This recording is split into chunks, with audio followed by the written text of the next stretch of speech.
Bueno, buenos días. Son las 12:05. Nos hemos retrasado un poquito, pero había que descorchar la cerveza y ya sabéis que eso tiene un proceso, ¿no? La cuestión es que vamos a diseccionar contubernio 12, como hacemos cada vez que enviamos una caja. Intentamos explicar por qué seleccionamos los vinos que hemos metido en la caja y hacer una cata con vosotros, con los que queráis, abriendo las botellas que queráis y explicando los proyectos que hay detrás de cada una de las etiquetas que van en contubernio 12. Es una caja muy rara, muy especial.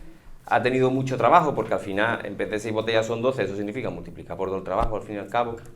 Pero me parecía que era importante porque hay mucha gente que está en contubernio porque quiere catar cosas diversas, ¿no? Y nosotros que intentamos tener cierto control sobre lo que la gente demanda, hacemos una encuesta después, ya sabéis que tenemos curiosidad, sensibilidad, ¿no?, a la persona que recibe la caja cada cierto tiempo en su casa, pues entendimos que en esta ocasión era interesante hacer ese ejercicio. Y desde hace unos meses empezamos a trabajar pensando en esta caja de 12 botellas, cambiando la caja contenedora, una serie de cosas, y el resultado es lo que llegó a vuestra casa la semana pasada. Yo pienso que divertida, por diversa, y tiene todos los argumentos que tiene que tener una caja de contubernio. Ahora volveremos a hacer otra vez la encuesta y a lo mejor hay gente que dice, pues a mí me gusta este formato y quiero que continúe así. Pues eso no va a pasar. No va a pasar porque pienso que la botella de 75 centilitros es indispensable, ¿no? Uno, por ejemplo, si quiere guardar una botella, siempre va a ser preferible una botella de 75. Hay cosas que en esta ocasión se ha hecho prácticamente todo para la caja. Es proceso, las bodegas han hecho esas colaboraciones, cambiando sus formatos habituales a botellas de media, pero no siempre tenemos por qué pedir eso y tenemos que adaptarnos a lo que hacen las bodegas de manera general. Y hay una lógica en eso, no vamos a cambiarlo, no nos vamos a quedar las medias botellas ni para atrás. Y tampoco vamos a meter 4 Magnum, que alguno lo estará pidiendo. Pero bueno, habrá que jugar, siempre es bueno jugar, hay que hacerlo para no aburrirse, pero solo habrá una caja de 12 medias botellas, que fue esta. La ventaja de meter 12 botellas en una caja de contubernio es que puede meter mucha diversidad, lo que decía antes. O sea, al fin y al cabo, esta vez hay Málaga, hay Montilla, hay proyectos de pagos de vinos blancos, hay varias biológicas, prácticamente todas comparables. Tú puedes hacer un aprendizaje de las biológicas casi completo, empezando en San Lucas, Jerez, Trebujena, que la mayoría de la gente nunca habrá probado una biológica de Trebujena, y terminando en Montilla. Y luego en la oxidativa lo mismo, hay mucha diversidad. Me permitía meter un vermú, que tenía muchas ganas de meter un vermú, concretamente Atamán, porque para mí es un proyecto súper importante en el que he dedicado mucho tiempo con Montserrat Molina, luego lo explico. Y ya como culminación y por puro alarde, alarde y, si queréis, frivolidad, que no me importa que me llaméis frívolo, no tengo ningún problema. Una cerveza. Yo siempre que pensaba en la cerveza me acordaba de mi amigo Rafael Sánchez Polaina, que es alérgico a la cerveza de manera oficiosa, pero él va diciendo que es alérgico a la cerveza. Es como lo que dicen que son alérgicos al vinagre. Pues lo mismo, esto le pasa a Polaina con la cerveza, y es el único que me condicionó en la elección de la cerveza como botella número 12. Pero al final Polaina no fue suficiente para que no la incluyera, y ahí la tenéis. Y hay un argumento también detrás de la cerveza que contamos ahora. O sea, que muchas gracias por estar ahí los que estáis. Después sabéis que lo subimos a YouTube. Vamos a intentar ir rapidito porque son muchas botellas. Contaré las historias que hay detrás de cada una de ellas, que creo que en todos los casos son interesantes. Y aparte de daros las gracias a vosotros, dar las gracias a los que están hoy en la mesa, que son gente súper importante para mí. Aquí hay gente de Almería que ha venido a la feria de San Lucas, que ha terminado, está todavía hoy aquí montada en el centro del pueblo. Para todos aquellos que decís que nos gusta mucho la fiesta, y que recordad que hay en Pamplona San Fermín, hay Falla en Valencia, en cada sitio hay una fiesta. Y en la nuestra es la feria, y ya está ahí, ¿no? Y es divertidísima, y yo es verdad que he tenido que ir no gritando demasiado durante la feria porque sabía que hoy domingo, por culpa solo mía, tenía que conectarme para esto. Esto seguramente hablarán menos porque tendrán la voz cazallosa. Estos son almerienses. Ahí está Portales, que trabajaba con nosotros hasta hace muy poquito y que ahora está en un proyecto diferente, ahora trabaja en Bodegas Piñero. Y también está Juan, que sustituye a Portales desde hace unos días, que ha llegado de haber vivido por ahí mucho tiempo, va a hacer vino, ya con el tiempo hablaremos de esa faceta, porque viene a Jerez a hacer vino y durante unos meses va a estar trabajando con nosotros en esta sala interior de Erguerrita, donde vamos a hacer unos menús maridados con vino y lo más loco posible. José María García Izquierdo es el médico de la mesa, nosotros no vamos a ningún sitio sin médico. Y además sabe muchísimo de vino, es un tío que nos da lecciones de vino. Cada vez que queremos aprender de una región que no sea Jerez, vamos y le preguntamos a José María, porque aquí es el único que sabe de esas cosas. Y ahí hay un señor de Cádiz maravilloso que se llama Ricardo de las Peñas, que también es médico de alguna manera, pero más de otro estilo, y que también bebe un montón de vino. Y Álvaro Barba, que junto a Izaskun, que está allí, forma parte de Somos Vinateros, que es la empresa que trabaja con Contubernio en la comercialización, que la hace accesible a todos vosotros y que hacen un trabajo fantástico. Y después por ahí hay alguna gente más a las que no sé si le va a llegar el vino, la verdad.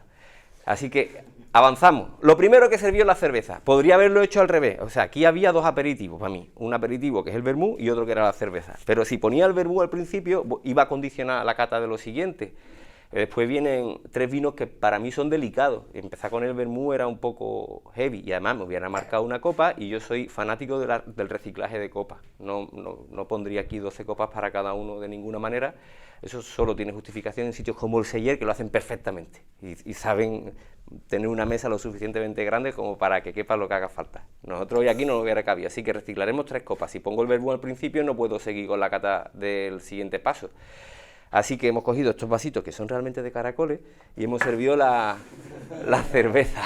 Y la cerveza es una idea que surge, y a mí esto me resulta casi realismo mágico y estoy contentísimo de que esto haya sido así, en una conversación con Carlos de Subterfuge, que es la persona que nos ayudó en el montaje de la fiesta de Contubernio en la Sala del Sol de Madrid, hace un año. Y Carlos tenía un proyecto de colaboración de cerveza con Jacobo de la 15. Y Jacobo de la 15 también termina haciéndose socio de Contubernio y es un experto en elaboración de cerveza. Y empezamos con esa conversación de qué cosas hace Carlos, cómo colabora con Jacobo, qué bueno está esto, qué etiqueta tan bonita le has puesto a esa cerveza, me mandan cerveza y empezamos a hablar, ellos me mandan cerveza, yo les mando vino. Es respetable que a un cervecero le guste el vino, es normal, es más raro que espera, a ver si me lo pongo bien, a los de la cerveza a veces les gusta el vino, pero en muchas ocasiones no, y a los del vino generalmente les gusta la cerveza. Entonces, estos eran unos cerveceros raros porque eran socios de Contubernio y compartían cosas conmigo. Y luego está Lucas, que es otro de Somos Vinateros, que hace la cuarta parte de esta ecuación, y empezamos a hablar de la posibilidad de hacer una cerveza para Contubernio hace un montón de meses. Y llegamos a la conclusión de que si teníamos que hacerla, había que pasarla por una barrica de manzanilla, por eso de que somos de San Lucas, y conseguimos esas barricas, muy buenas barricas de manzanilla, y yo puse una condición, es que tenía que ser una cerveza ligera, porque en el mundo de las cervezas artesanales generalmente se va a cervezas con mucho cuerpo, mucha estructura, muy lupulizada.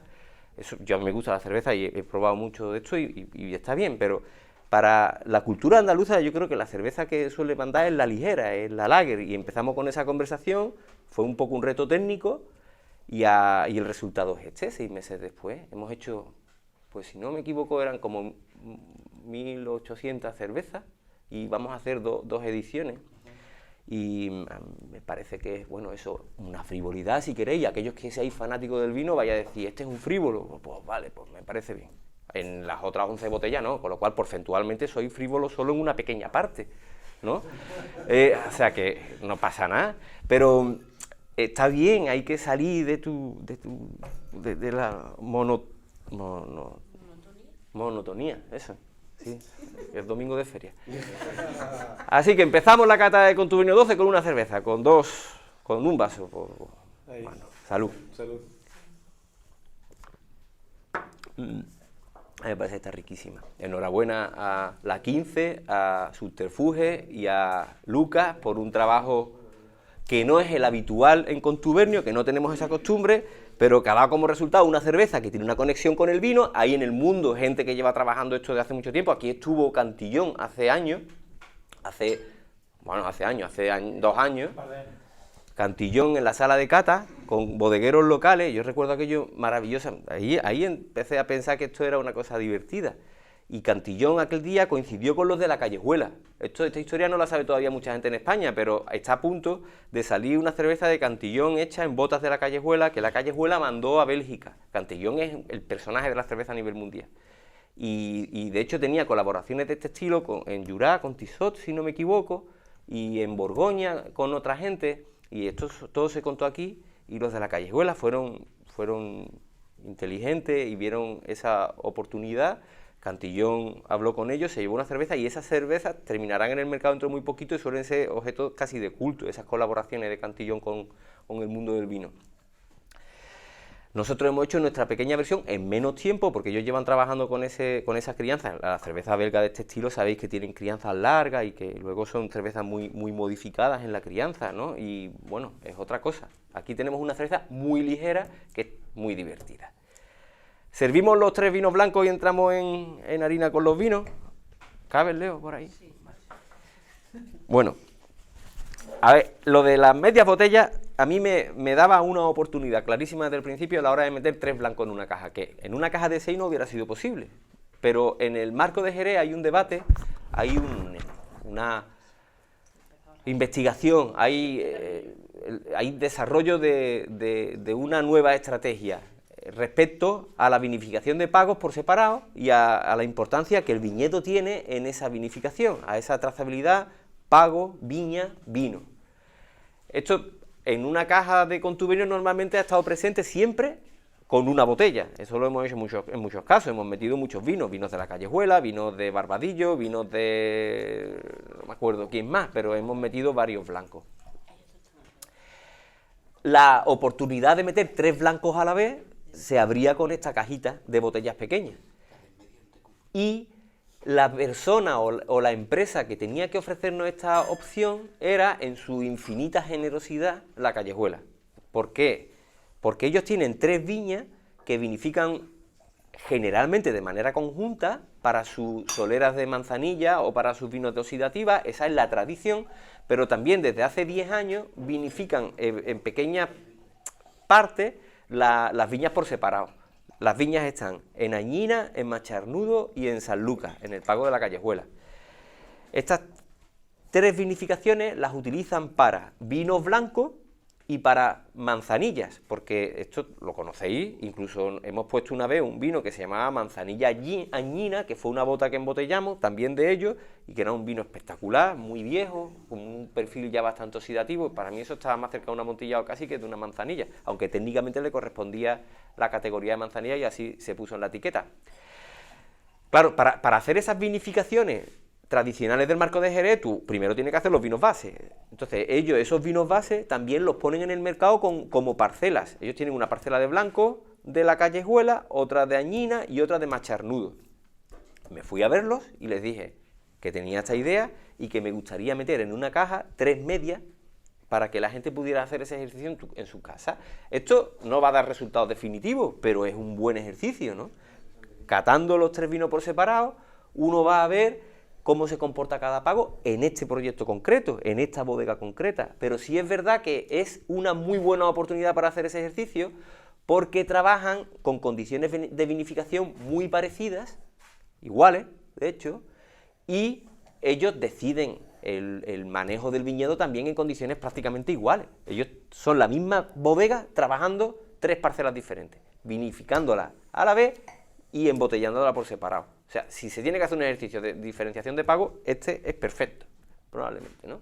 Incluso hay que entender que hay un pago de interior, que es Macharnudo, hay uno más pegado a la costa, pero todavía en interior, que es Añina, y uno totalmente costero, que es Callejuela. Y son 3 vinos criados en bota y embotellados para que podamos ver ese comportamiento del pago en los blancos que se hacen en el marco de Jerez, esa reivindicación de la importancia del viñedo en el marco de Jerez. ¿Catáis? Yo ya lo he hecho antes. Tú lo tienes al revés. ¿Yo lo tengo al revés? Sí. Esto no se va a enterar. Tienes que cambiar los entradas. Ya lo puedes decir. ¿Pero en qué sentido se han servido? ¿Cuál es? Esto ya está para cambiar. No he tenido problemas técnicos. A mí, ¿qué hay detrás de este debate siempre? Yo, personalmente, esto es una opinión personal, pienso que la importancia del pago es mayor cuanto más jóvenes son los vinos. Pero eso es pura lógica. Nosotros tenemos una forma de trabajar en el marco de Jerez en la que luego modificamos mucho los vinos mediante la crianza biológica o crianza oxidativa. Trabajamos con muchos años de crianza dentro de bodega y con condiciones que permiten que la levadura, en el caso de la biológica, interactúe profundamente con los vinos. Entonces, aquí hay un leve trabajo de la levadura, pero ha sido muy corto. Hay un leve trabajo de biológica, pero muy cortito. Entonces, el peso de los suelos, de los viñedos que están detrás de los vinos, es más perceptible que si nos fuéramos a este ejercicio, pero con 10 años de crianza biológica, seguramente. Se habría diluido parte de ese peso del viñedo y habría ganado peso el trabajo en bodega. Y aunque hemos estado siempre en los últimos años discutiendo de manera, en un contexto de confrontación, el peso del pago o el peso del viñedo respecto al peso del vino trabajado en bodega, es que realmente probablemente lo que hay es un error de debate. Una cosa es el peso del viñedo en las vinificaciones cortas, en las crianzas cortas, y otra cosa es el peso del viñedo en las crianzas largas.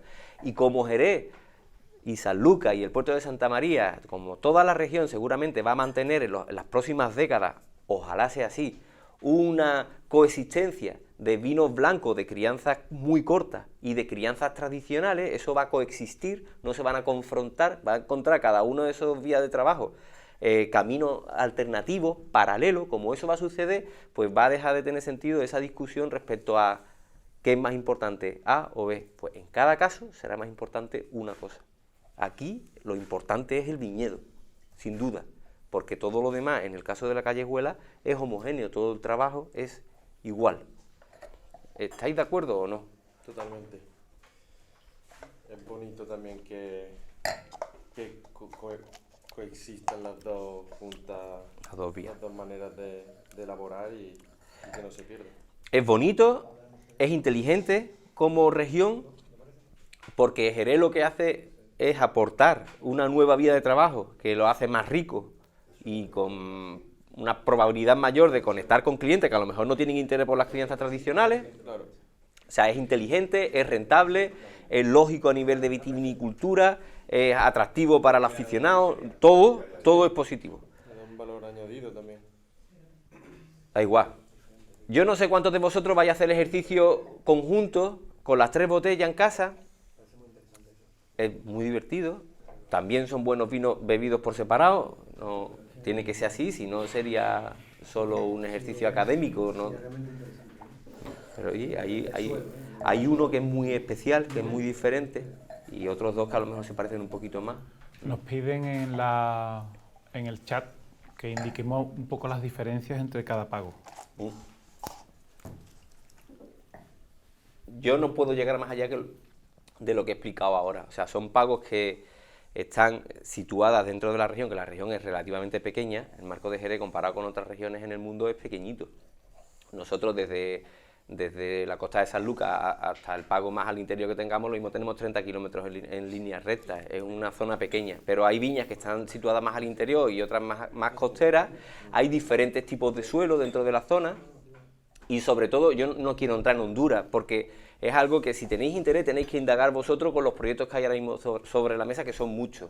Está La Callejuela, está Barbadillo, está Primitivo Collante en Chiclana, Ramiro, Willy, Forlón, gente que está trabajando con fórmulas de comprensión del viñedo en vinos de crianzas cortas, y con la comprensión de todos esos proyectos uno se puede hacer una idea más general de lo que sucede a nivel de pago en el marco de Jerez, pero desde luego es algo totalmente nuevo. Esto tiene menos de 10 años en la zona. Hace 10 años no existía prácticamente ninguna vinificación de este estilo. La primera es Navazornier, porque saca en 2008, luego hay un impasse ahí de varios años, hasta el 13, que empiezan a aparecer la siguiente hornada de vinos blancos. Fijaros, del 13 al 22, 9 años. y el 13 sale normalmente el 15 a la calle. 7 años de proyectos de estos, o sea, está todo por aprender. A mí me parece que es más importante la investigación, la curiosidad, intentar comprender, intentar escuchar a lo mejor a todos los actores que están trabajando en este sentido y de eso sacar conclusiones. Hacer una exposición basada en teoría no me parece tampoco demasiado lógico, ¿no? Está todo por aprender, sinceramente, yo pienso. De hecho, por ejemplo, en Barbadillo, que trabajo con proyectos de este estilo, yo tengo Mirabras y trabajo con AS.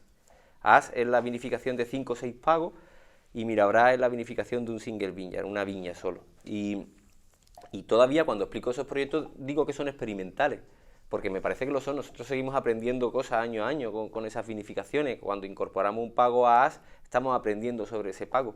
¿Cuál es el recorrido de esto? Se verá en los próximos años, pero desde luego parece que tiene un futuro bonito. Avanzamos, dejamos, pues vamos bien, vamos, tengo que hay mucho por delante. Entonces, vamos a catar finos, los 3 finos, a la vez. ¿Estamos? Lo hacemos con izquierda a derecha siempre. 1, 2, 3. Creo que estaba puesto Trebujena, Antique y CB. No, te lo voy a poner en orden. No me cargo nada. Sí, hacemos Trebujena, CB y Antique. Trebujena a la izquierda, dame Trebujena. Ahí va. Trebujena. Mira, a la copa de la izquierda Trebujena, que es la 1. Al medio CB y a la tercera Antique. Así los vamos a servir.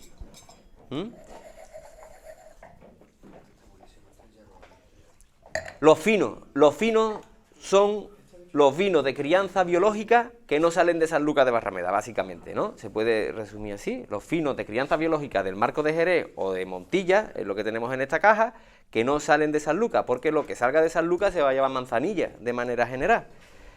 Sabéis que hay una excepción histórica por la cual Sanlúcar puede elaborar fino de manera legal, pero es una excepción histórica muy marginal, y además en vías de extinción por un cambio normativo.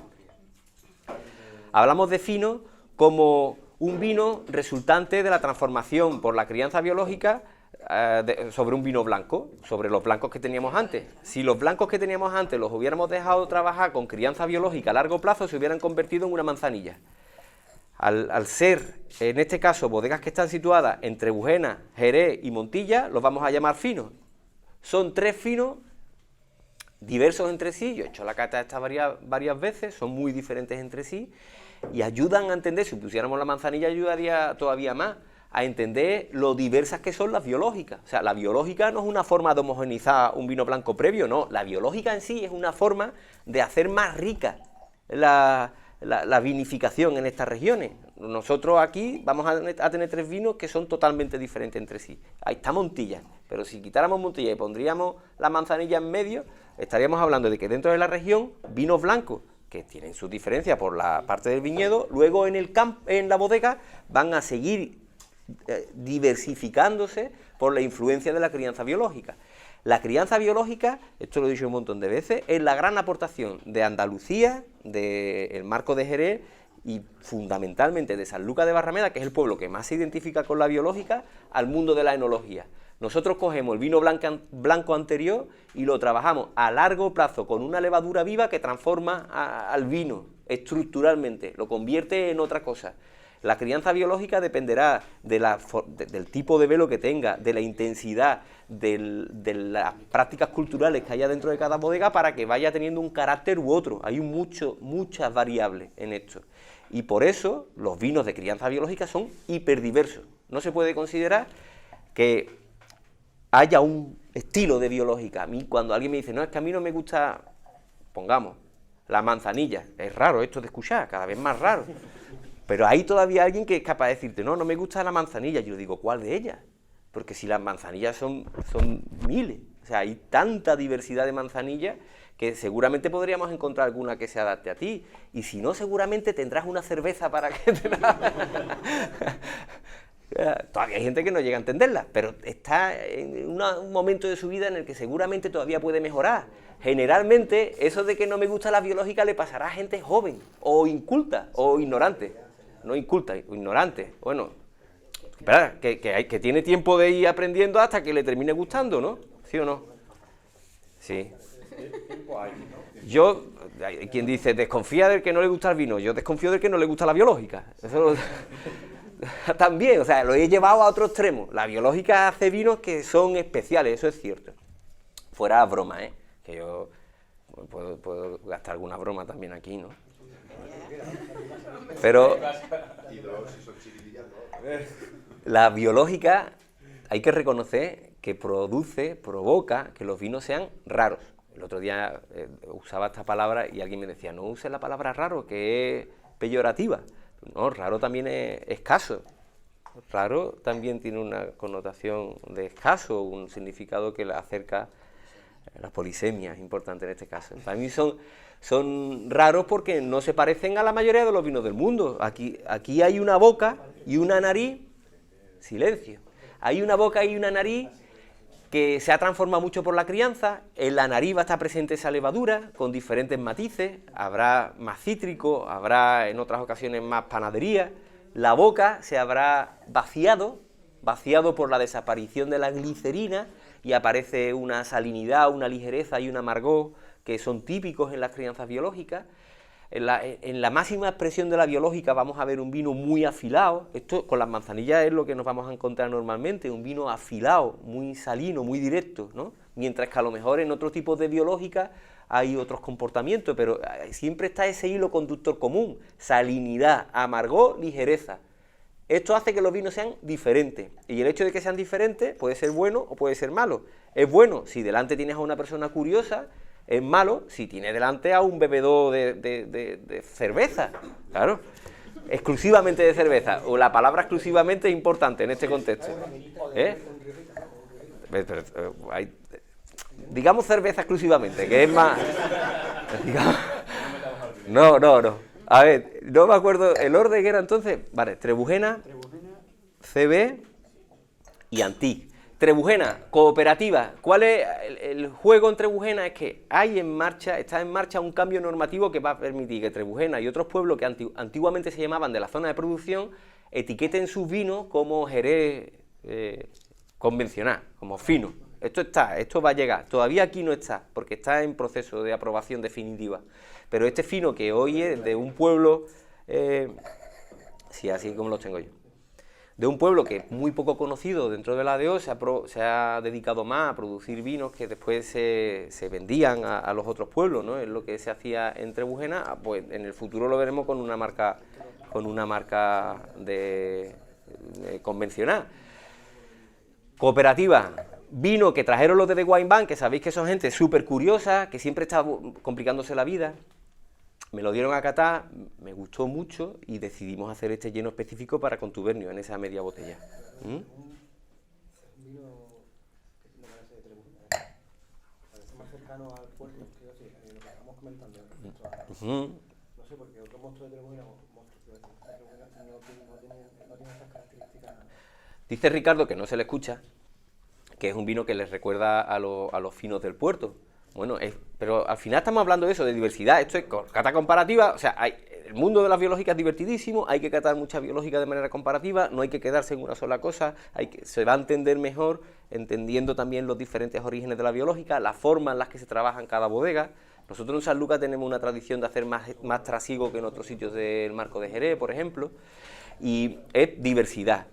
Fino de Trebujena. El segundo, Alvear CB, contaba en el argumentario, y es importante, pienso, algo que sucede con Alvear y que sucede también con otras marcas, y es que utilizan la marca CB para un vino que tiene una crianza mayor. No es el CB que se etiqueta normalmente como fino CB, sino que para el fino en rama ellos tienen unos toneles donde el vino continúa la crianza y y de ahí sale una marca con mayor crianza que también se llama CB y que embotella en rama. Entonces tuve la oportunidad de estar con Bernardo Lucena en esa selección, viendo esos toneles. Él hizo la selección de toneles, fue divertidísimo porque en esas etapas de crianza las biológicas empiezan a ser muy diversas, dependiendo de cada tonel que catáramos, parecía un vino u otro. Había, igual que en una etapa anterior, seguramente hay mayor homogeneidad durante esa etapa de crianza. En la etapa en la que está el fino CB, cada tonel tenía un carácter muy concreto, y Bernardo decidió seleccionar, ahora ya no me acuerdo si eran 4 toneles que entraron en esa saca, y se hizo también exclusiva para contubernio por la generosidad de Bernardo Lucena y de toda la gente de Alvear, y yo creo que es un vino precioso, muy bonito. Y el tercero, voy un poquito rápido, pero es que como son muchos vinos no puedo pararme demasiado.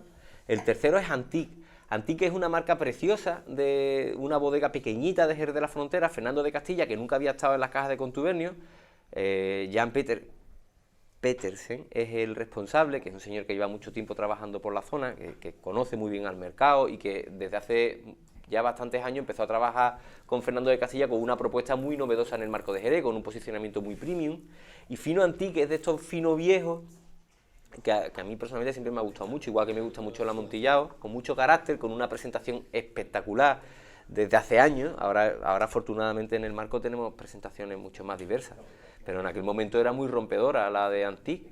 Y lo mismo, fuimos allí, no es la presentación que ellos utilizan normalmente porque tenía que ajustarse a la caja, y también fueron permeables, fueron colaborativos, y hicieron esta edición exclusivamente para contubernio de fino Antique, que es un fino viejo, escaso, no sé si muy conocido por el público, pero desde luego es una marca que ya lleva mucho recorrido en la zona y que es de los respetados. Una boca increíble. Vuelve de una manera... Esto, falta aquí la cuarta biológica de la caja, que es la manzanilla, pero he puesto los 3 finos y ahora vamos a meternos con la siguiente etapa, donde estará la manzanilla. Si pusiéramos la manzanilla también aquí, estaríamos viendo diversidad de biológica clarísima, ¿no? Aquí hay muchísima diversidad. Claro, seguimos, es que si no se escucha todo, ¿no? Se escucha todo, no se escucha. Por eso. Vale, va. ¿Avanzamos? ¿O bebéis o vaciáis las 3 copas de fino que tenéis? A ver, cada uno que decida. Yo no sé, yo no debería de bebérmela, porque si no voy a llegar al minuto 59 diciendo más tonterías de las que digo normalmente. Pero todos estamos iguales. Al final vamos a acabar la feria, ¿no? De eso también es posible. Finos, blancos como los primeros, transformados por la biológica.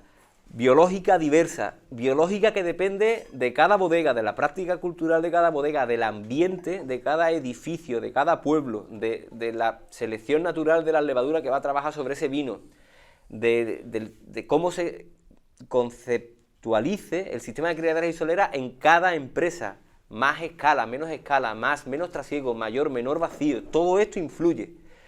Es un sistema de transformación, pero un sistema de transformación histórico, se lleva haciendo 200 años aquí. Es el vino más relevante dentro de la región en los últimos 200 años en el marco de Jerez. Es lo que nos da a nosotros personalidad histórica y relevancia internacional. Y es lo que sigue llenando las salas de debate, los congresos. Cuando hablamos del marco de Jerez, la gente asiste por estos vinos.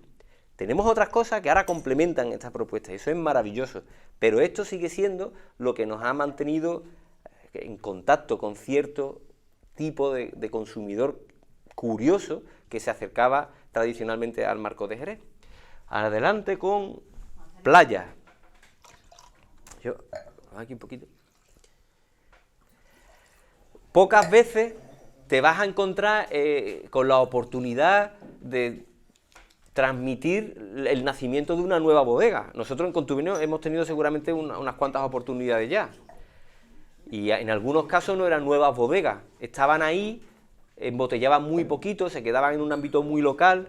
Recuerdo, por ejemplo, Orleans, ¿no? Orleans no trasciende de San Lucas porque es una pequeñita empresa, bueno, la empresa es muy grande, pero el negocio de vino dentro de esa empresa es muy pequeñito. Y meter aquella manzanilla Orleans era una forma de compartir una empresa que era poco conocida con la gente del resto del país, ¿no?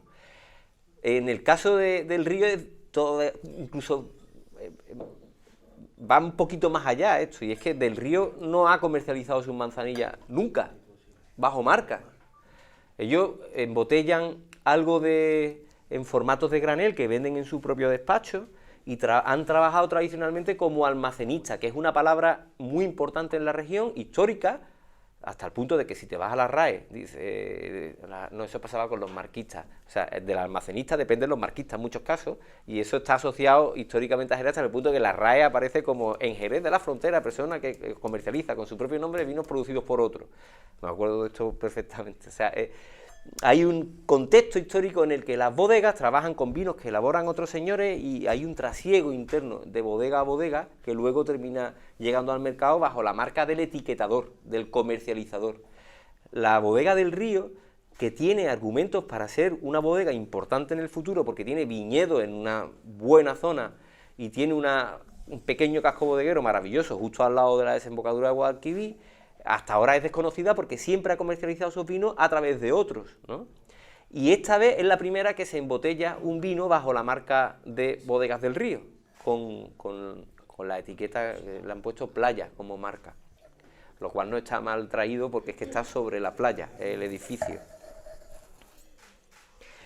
Aquí, yo no lo he hecho queriendo esto, pero si tú comparas a los tres finos con esta manzanilla es el ejemplo de verticalidad, de salinidad, de finura, ¿no?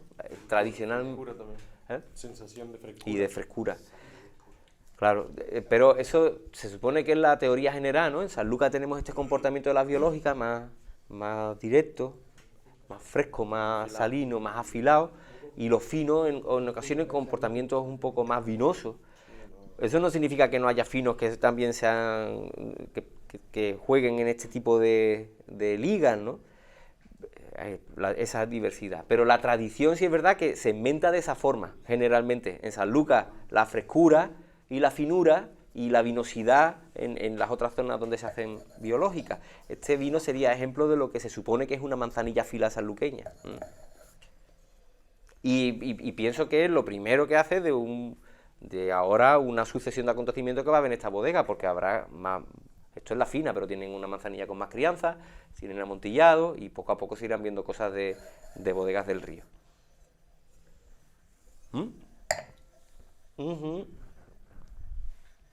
Y yo puse justo después de la manzanilla, sí, la botella de amontillado. ¿La puedes coger tú? La de Zuleta, que está ahí. ¿Por qué? Pues porque de una manzanilla sanluqueña, un amontillado sanluqueño. Era la razón por la que había sacado a la manzanilla del contexto de las biológicas. ¿Qué tiempo tiene esa manzanilla? ¿Tú lo sabes? Pues estará rondando los 3 años, como le corresponde a una manzanilla fina. Está embotellada en rama.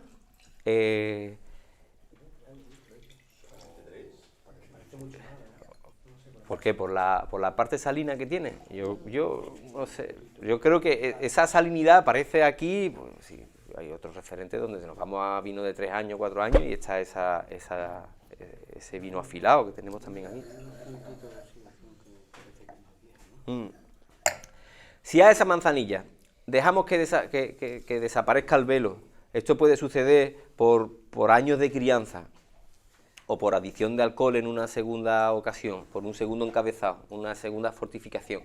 De los 15 grados lo ponemos a 18 grados para que desaparezca el velo, o simplemente esperamos que la crianza agote los nutrientes de la manzanilla y aparezca una oxidación por desaparición del velo de manera natural, los resultados son los mismos. Vamos a tener una oxidativa sobre una biológica y eso se llama amontillado.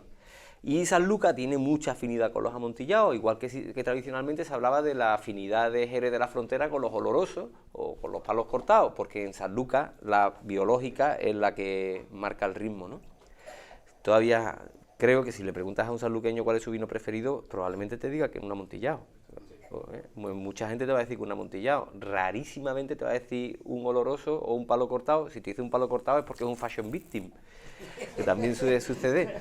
Pero en San Lucas, o no es verdad, los amontillados. ¿Por qué? Porque nosotros somos defensores acérrimos de la manzanilla y luego esa oxidación se convierte en un amontillado que va a ser salino, ligero, directo también, igual que la manzanilla. Hay como si los vinos fueran lo mismo.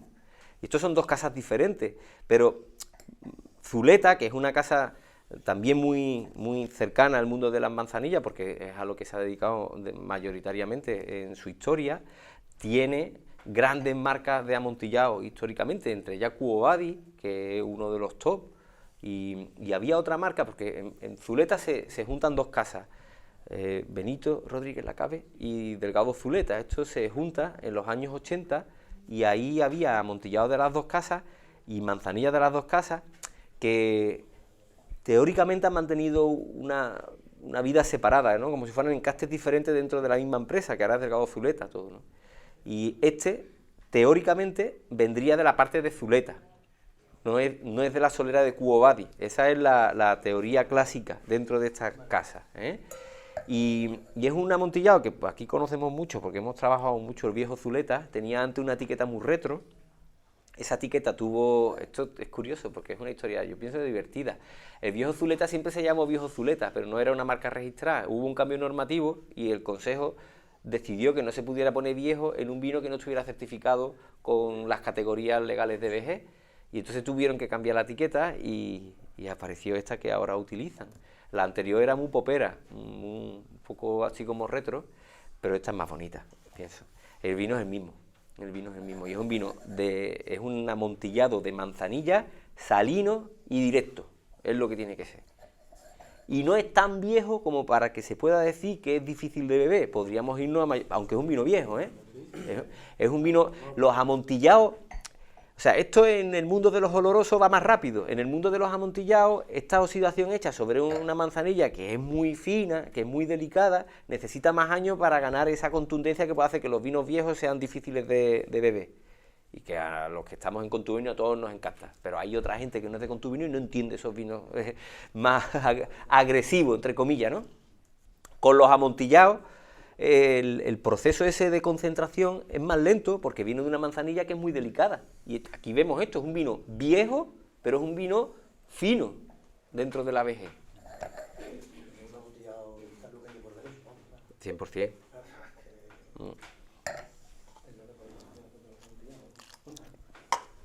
Y ahora, esto es fácil de entender por todo el mundo, no, ni debería serlo, si es que es una rareza a nivel mundial, ¿no? Hacer este tipo de vino suma la necesidad de criar ante una manzanilla, que ya es raro como concepto, ¿no? Criar con biológica un vino a largo plazo. A eso le suma un contexto de oxidativa en criaderas y soleras también a largo plazo, en botas viejas de roble americano que no transmiten nada al vino a nivel de madera. O sea, esto es un vino no raro, rarísimo. ¿Esa boca salina tiene que ser comprendida por todo el mundo? Pues no, porque es un vino para minorías probablemente, creo. A medida que la gente va bebiendo más manzanilla o más vinos de carácter oxidativo, vais entendiendo esto más, pero de un día para otro se puede entender un amontillado de este estilo. Si tú tradicionalmente bebes, yo qué sé, vinos de Chablis, no, vamos a irnos esta vez, no vamos a Chablis, ¿no? Tú llevas toda la vida bebiendo Chablis, ya te doy esto, o Borgoña, o Rioja, pues te va a resultar raro, ¿ok? Pero es maravilloso. Esa salinidad, esa frescura, esa finura, lo hacen atractivo, cada uno que decida.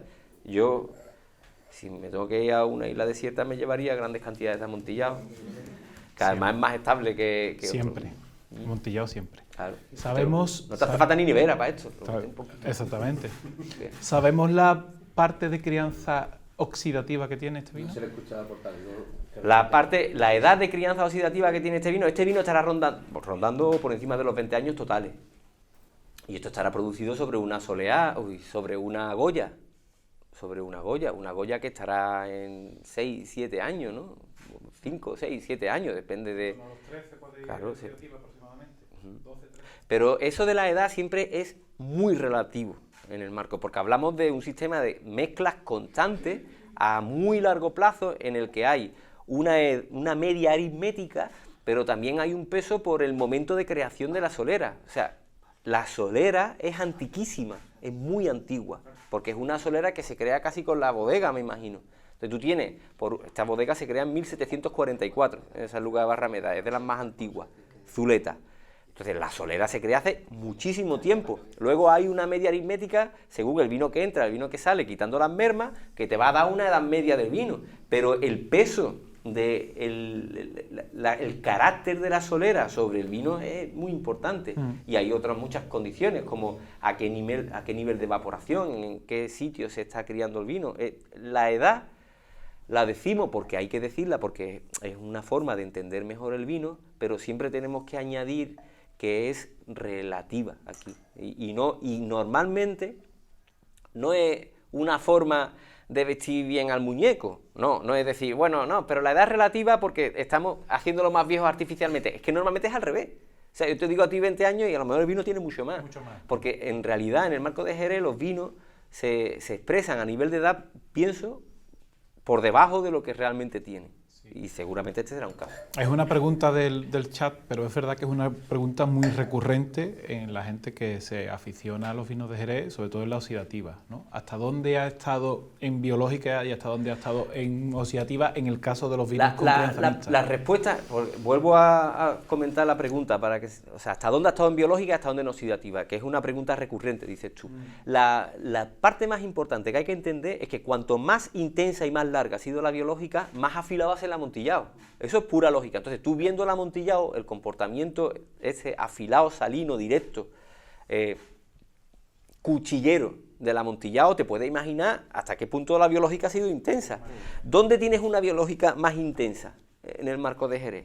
Probablemente en Sanlúcar de Barrameda, por las condiciones climáticas que tenemos y por nuestra afinidad histórica con la biológica. Entonces, los amontillados sanluqueños generalmente tienen fama de ser más afilados porque la biológica ha sido más larga. Y llevando ese argumento al extremo, puedes pensar que una biológica muy corta, llevada luego a una fase oxidativa larga, no te va a dar un amontillado afilado, te lo dará cuando sea muy viejo por concentración, ¿no? A lo mejor. Pero en general, un gran amontillado necesita una larga biológica. Y hay muchos ejemplos en Sanlúcar de amontillados que están construidos sobre manzanillas pasadas que para la bodega representa un reto criar, ¿no? Un reto financiero, un reto técnico, y es para nosotros muy importante. Por eso, cuando hablamos de qué vino es el que más te gusta, ¿no? Nosotros sabemos que hacer un amontillado bueno es muy difícil. Igual que hacer una manzanilla vieja, una manzanilla sana, vieja, intensa, de crianza biológica muy perceptible, también es difícil. Es todavía más difícil seguramente llegar a ese afilamiento que tienen los amontillados de este estilo. Y esa salinidad que puede resultar agresiva, realmente la señal de calidad mayor que puede tener el amontillado. Hay que intentar entenderla. Si uno quiere disfrutar de un amontillado de gran calidad, tiene que intentar entender esa salinidad y ese cuchillo, ¿no?, que representa el amontillado en la boca. ¿Avanzamos? Vamos bien, más o menos. Palo Cortado y Málaga, que no tendrá mucho que ver, pero son dos vinos. Sí, solo necesitas dos. Quédate con eso.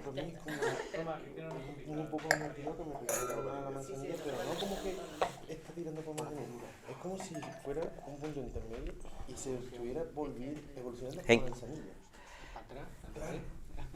Y son cosas que me pasan un poco. Avanzo. Explico el palo cortado primero. Yo antes he calificado de fashion victim a todos los que dicen que les gustan los palos cortados. Un poquito de eso hay. Pero bueno, tampoco viene mal. Fashion victim mantiene a los EVE y cosas de estas, ¿no? Hay gente que, total, que tiene su sentido.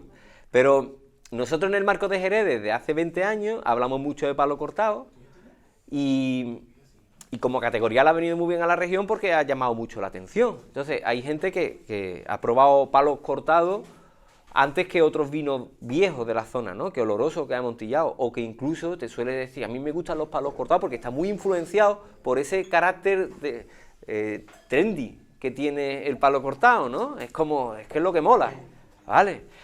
Pero bueno, al margen de que la categoría a mí me raya un poco más o menos, porque no está descrita bien técnicamente, porque es muy difícil comunicarla, explicarla, siempre hay en la visita el que al final te dice, bueno, ¿y el palo cortado? Y tú te has devanado los sesos para explicarle el amontillado y el oloroso, y ahora todo se te viene abajo cuando tienes que explicarle el palo cortado. Esa es la realidad. Entonces uno le termina cogiendo cierta manía a la categoría. Yo se la tengo.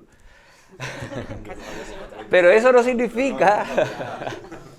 eso no significa que no haya grandísimos palos cortados. Es más, de hecho, en la categoría de los palos cortados ahora mismo hay grandísimos vinos, porque la bodega, de manera lógica e inteligente, ha terminado seleccionando como palo cortado algunas de sus grandes soleras de oxidativa. Son vinos muy elegantes de manera general, muy viejos generalmente también, y son grandes vinos. Uno de ellos es este que está en esa copa, y además es un vino que ha sido incluido en la caja casi por aclamación, porque estuvo antes como botellín de cata. Y la gente habló maravilla de ese palo cortado, cuando se cató a ciega, que le da más mérito todavía. Se cató a ciega. Claro. Claro, pero fíjate que si tú quieres hacer una selección de calidad de un vino, el mejor ejercicio que puedes hacer es darlo a probar a ciega.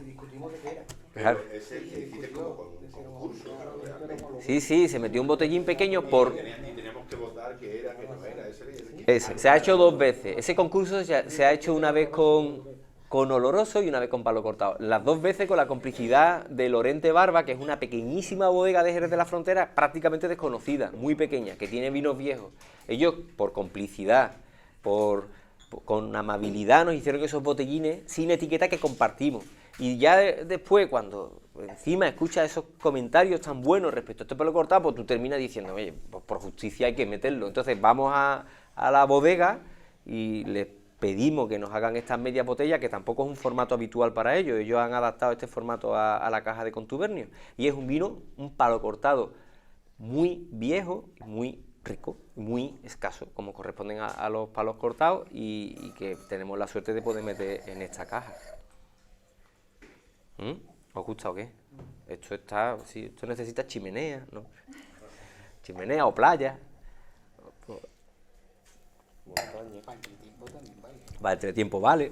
Y al final, compañía, tampoco es necesaria la compañía.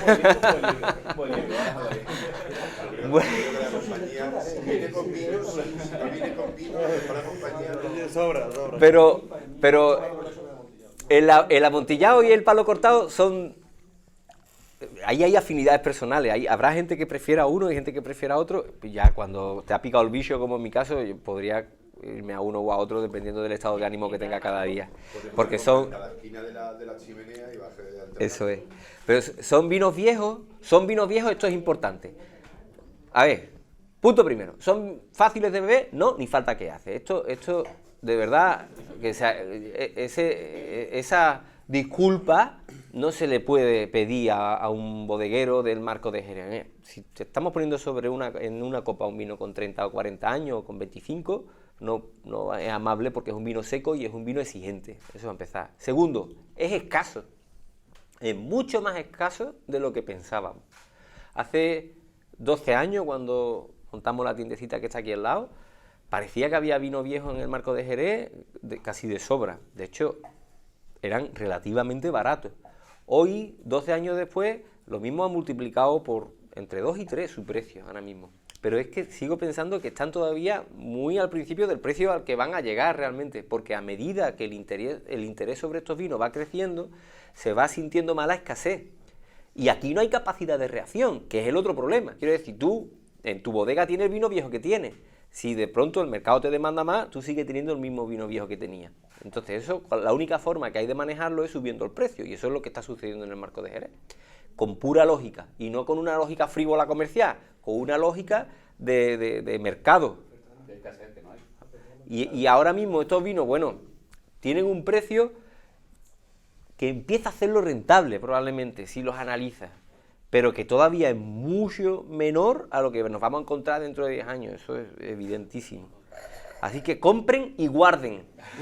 Eso es muy difícil guardar. Bueno, compren lo suficiente como para beber y guardar. Ya, a mí me cuesta.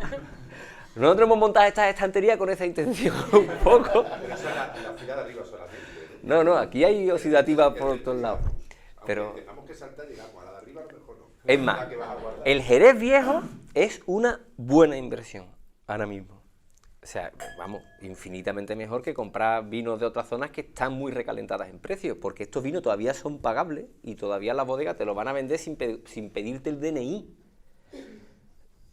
pero esto que estoy diciendo tengo razón. Quiero decir, tú vas a la bodega, sale la saca de Bors X, y si te quieres llevar 10 cajas, te van a dar 10 cajas. Esto hoy sucede, dentro de 10 años no sucederá. Entonces dirá, oiga, usted lleva comprando este vino 20 años, porque si no, no le voy a dar 10 cajas, le voy a dar 2 botellitas para que... Esta es la cuestión. Todavía estamos en un mundo en el que es accesible y un precio pagable, y que si yo fuera ustedes, que son personas inteligentísimas, por eso forman parte de este club, empezaría a comprar y a guardar lo suficiente como para beber y para que me sobre. No necesariamente para tus hijos, eso sí. Pero también son vinos que los puedes beber ahora y dentro de 20 años. Sin duda. Cuando otros vinos que lo pagan precio más elevado, Ajá. te tienes que esperar 20 años para ellos. Son muy estables. Igual que las biológicas, que antes vimos 4, cambian en diferentes formas, ¿no? Dependiendo de si están en ramas o no en ramas, son más o menos viejos, la biológica va a transformarse en botella, eso es cierto. En estos vinos viejos la estabilidad es enorme, enorme, y de hecho ejemplos ya tenemos muchos. ¿Qué? Ah. Y el otro, Dimove Juan Muñoz. Un segundito. Sí. Nos piden que te mojes, que nos digas unas cuantas referencias para comprar y guardar. Eso es terrible. Yo traslado las preguntas, a mí no me digan nada. Lo siento. ¿A quién quieres más? He hecho lo primero que te he dicho, te piden que te mojes. Es complicado. Mira, pero siendo políticamente correcto, en el marco de Jerez hay unas categorías que están reguladas por la DO, que son los VORS y los VOS, y que están muy controladas a nivel de producción, porque para darse de alta en el Consejo Regulador tú tienes que certificar unas existencias suficientes que te garantice que ese vino va a mantener una calidad estable en el tiempo. Eso es importante, ¿eh? Entonces ahí hay un grupo de vinos importante, con precios todavía diversos, pero como los que estaba hablando. ¿Y esto qué son? Pues bueno, no sé cuántos serán, vos que habrá 70, 80, 90 vinos en el marco. Cualquiera de ellos. Por ahí, pero ahí tienes para... Y luego hay vinos que son viejos y no se certifican, por muchas razones. En ocasiones hay algunos que no se certifican porque son tan escasos que ese requisito no lo puede cumplir la bodega, o no le interesa ponerle que tiene 30 años un vino que tiene 70. Eso puede suceder. Claro. Ya ahí el consumidor va a tener que ser más curioso, va a tener que saber dónde están esas oportunidades, por qué hay vinos viejos que no tienen esa vitola de VOS o de VOS por parte del Consejo Regulador, y elegir. Y mientras elija, que beba. ¿Vale? Sigo. Dimove Juan Muñoz. Desde luego Juan Muñoz es la marca antigua de la bodega, y ahí se mantienen en esa etiqueta los dos nombres, ¿no? Juan Muñoz. ¿Me lo pasáis? Esta bodega es pequeñita, ya estuvo presente con Pajarete, y luego cuando se metió Pajarete se hizo una etiquetita a la antigua para el dulce, el viejo fudre. ¿Puedes coger una botella de viejo fudre, Portales, o Alegría? Entonces se hizo... Ah, bueno, es que Portales llega solo. No hace falta escalera, vale. Portales Nosotros los altos, ¿verdad? jugó a baloncesto. Entonces nosotros hicimos... Juan Muñoz, bodega Dimove, tiene etiqueta más contemporánea, pero para este botellín que metimos junto al Pajarete hicimos esta etiquetita, y luego, como volvimos ahí a darle la lata a Juan para que hiciéramos un segundo vino para la caja, que fue el trasañejo, pues hemos adaptado la etiqueta al trasañejo, que es una de las categorías históricas en Málaga. Pero Juan, que es un portento de la naturaleza, un tío generoso, inteligente, una persona a la que hay que conocer, es de esta gente a la que no te interesa condicionarla para nada. O sea, tú vas allí un día y dices, quiero hacer esto, estas son mis 3 coordenadas imprescindibles, y lo demás lo que te dé la gana, Juan. Porque al final es una persona que sabe lo que hace y que es muy generosa, con lo cual cualquier cosa que tú le pidas le va probablemente a quitar parte del interés inicial que tenía él por hacer las cosas lo mejor posible, que es lo que te va a encontrar aquí. Los vinos trasañejos, en su caso al menos, habría que ver en el resto de la categoría históricamente, pero en su caso, según él me los explica a mí, son vinos de mezcla, de diferentes vinos de oxidativa que tiene dentro de la bodega, y en un coupage concreto que él maneja. Este coupage se ha hecho para para esta caja. Y en ese formato que no existe en la bodega y con esa etiquetita. A mí me recordaba a un oloroso. Para mí es lo que termina ocupando el espacio que correspondería a un oloroso, pero hay que catarlo. Es diversidad de Andalucía, de diferentes zonas que están influenciadas las unas a las otras. Es verdad que la biológica está muy circunscrita originariamente al Marcos de Jerez, San Lucas, luego se transmitirá ese conocimiento a Montilla y se trabaja. Las oxidativas están muy presentes en Málaga. Y yo en contubernio siempre digo lo mismo. Ahora mismo ha habido vinos de Montilla, ha habido vinos de Málaga y me faltará todavía algún vino de Huelva, que es otra zona histórica, y habrá que indagar por allí. Algún día encontraremos algo que merezca la pena, o que merezca la pena, seguro que hay un montón de cosas, pero que merezca la pena y que nosotros hayamos sabido encontrar para compartir con los socios. En este caso hemos vuelto a Málaga, a una bodega fascinante, que está al principio de su carrera de prestigio, pero que no va a decaer porque tiene un montón de argumentos para ir haciéndose cada vez más famosa. Entre otras, una defensa a ultranza del viñedo histórico de la Xarquía, de donde dependen sus producciones. Ellos tienen viñedo propio y trabajan con pequeños viticultores, y si un día vais a la Xarquía, caéis enamorados de ese proyecto y del trabajo de Juan y de Vicente Inat, que colabora con él en viñedos verticales y que están haciendo una recuperación de paisajes en la zona impresionante y que están siendo colaborativos con otras personas que también quieren trabajar en ese contexto. ¿Qué uva? Pedro Jiménez, ¿no? Bueno. Que le falta la salinidad de...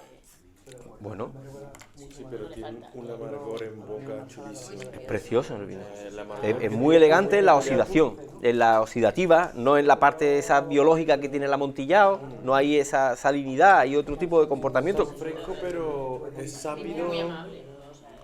Es sápido de que te está pidiendo ya comida, ¿no? Ahí va. Y terminamos casi sobre la campana.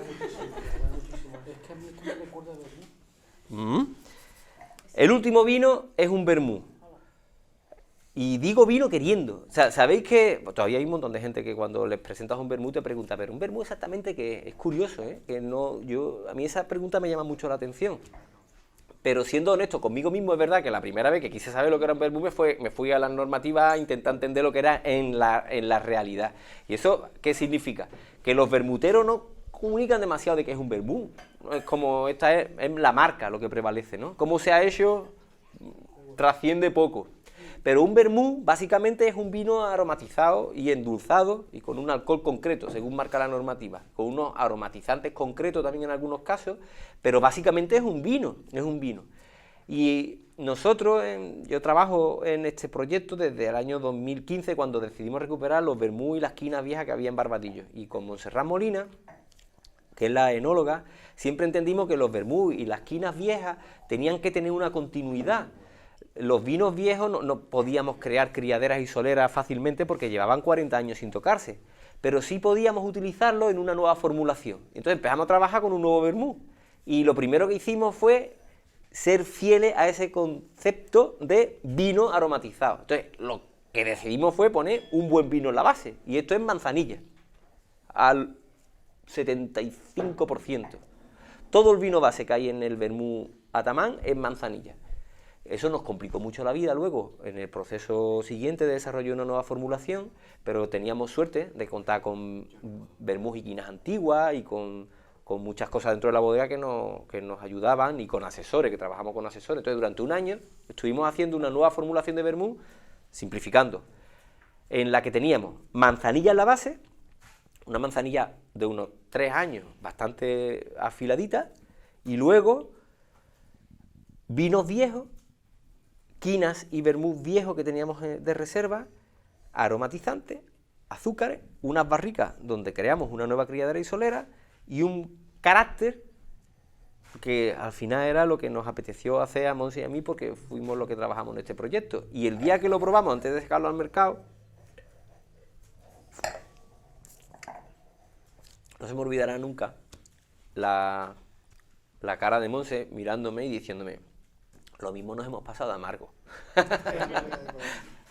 Pero, y entendíamos entonces, es curioso, porque entienden más cosas que van más allá de la simple formulación del vermú, ¿no? Pero en aquel momento, en el laboratorio, entendíamos que ese amargo plus que hay aquí, que evidentemente dependía de la manzanilla, de la base vínica, que ya es amarga, de los aromatizantes y de nuestra propia disposición a tener un vermú amargo, porque era lo que nos gustaba, tenía un posible efecto negativo en el mercado, porque los vermú en general funcionan con formulaciones más dulces. Pero como no teníamos una presión comercial, porque era un proyecto que sacábamos adelante solo por gusto, porque nos apetecía que aquellas marcas antiguas de aromatizado que había en la bodega tuvieran continuidad, y lo desarrollamos un poco sin esa presión, ¿no?, de proyecto importante para la empresa, pues nos apetecía hacerlo así, y así se quedó. Y luego así ha terminado siendo algo que el mercado valora positivamente precisamente por la diferencia, ¿no?, porque existe esa seriedad aquí. Esto son cosas que uno tiene que manejar para entender todo lo que hay alrededor de un proyecto. Al final esto es manzanilla, marca del 43, recuperación de logotipo, utilización de vinos muy viejos, de manzanillas en la base, y un vermú con un carácter muy concreto, muy vinoso, muy manzanillero, pienso, muy asociado al marco de Jerez, y puestos a escoger un vermú que fuera coherente con una caja de contubernio, me parecía que este tenía todo el sentido del mundo. Y está en un sitio precioso, en una bodega que se llama Angioletti, en un cuartillo, donde están las damajuanas y las barricas de quina que hemos recuperado, y 3 toneles, donde hacemos una criada risolera, y de la que cada año están saliendo unas 10.000 botellas de este vermú. Una forma de terminar llevando la diversidad al máximo dentro de esta caja, que tenía esa oportunidad, ¿no? En vez de 6 botellas, 12, y eso me permitía ir a la diversidad máxima. Cerveza, vermú, blanco, oxidativa, muchas biológicas, mucha complicación, gente que habrá preferido botellas de 75 y se ha encontrado por una vez botellas de media, la próxima será otra cosa, ¿no? Eso es así, pero desde luego yo aquí lo que veo es diversión y argumentos muy complementarios y mucho aprendizaje, ¿no? No sé qué pensaréis vosotros. Simplificando y terminando, nosotros tenemos un verano por delante, en el Guerrita hemos montado un cartel con 20 catas, vosotros tenéis ese cartel en vuestra caja. Una de las catas, que esto es importante, la hacemos en Valladolid con David Villorejo, que nos eche una mano desde allí, y vamos a hacer pues una cata, algo para compartir lo que es contubernio con gente que tiene interés en la zona de Valladolid, y quien quiera irse de vacaciones aquel día allí estaremos y compartiremos un día de cata. Eso es el 3 de julio en Valladolid. Valladolid hay otras cosas, no hace falta. Eso. Después hay otra, esta ya se llenó inmediatamente, la de La Tana, porque es un espacio hiper pequeño, La Tana, en la trastienda de La Tana, ahí cabemos 20 y también estaremos. Y bueno, al final lo que intentamos es desarrollar actividad, desarrollar creatividad, buscar permeabilidad en los bodegueros y, sobre todo, pienso, ofrecer diversión en torno al mundo del vino, y particularmente en torno al mundo del vino del marco de Jerez, de San Lucas de Barrameda, de los vinos tradicionales de Andalucía. 1 hora casi, ¿no? Unos minutos más. Gracias a todos por haber recibido esa caja, que la disfrutéis, compartirla en la medida de lo posible. Son botellas muy pequeñas. Y nos vemos. No hay. No es de compartir. Y nos vemos después del verano, por septiembre, una cosa así, que será cuando volvamos a enviar una nueva caja de contubernio, la 13, haremos una encuesta sobre si tiene que llamarse 13 o 12 más 1 o 14 directamente, ya veremos. Y mientras tanto esperamos a todos en el Guerrita con un montón de cosas que vamos a hacer durante el verano. Muchas gracias. Un aplauso al cámara.